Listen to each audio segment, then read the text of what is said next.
Olá, meu nome é Viviane, aqui do canal Vivi Ateliê, e hoje eu vim apresentar esse projeto novo para vocês, que é o projeto da bolsa térmica Vivi Ateliê. Um projeto diferente, uma peça que eu ainda não tinha costurado. É uma bolsa forrada com etaflon, não precisa nem costurar forro, é só o tecido, a manta e o etaflon.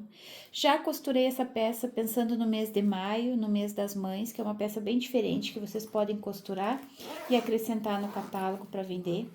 É uma peça prática, básica e muito linda. É uma bolsa que fica muito linda.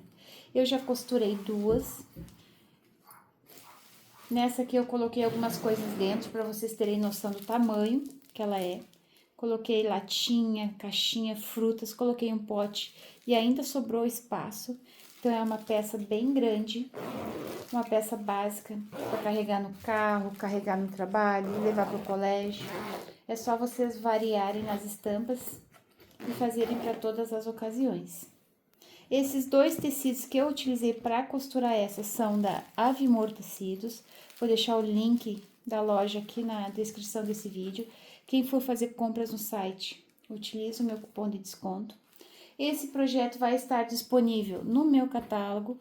O link também vai estar aqui na descrição desse vídeo. Quem quiser adquirir, é só me chamar no WhatsApp. Espero que vocês gostem, que vocês compartilhem esse vídeo para divulgar o meu projeto e me ajudar.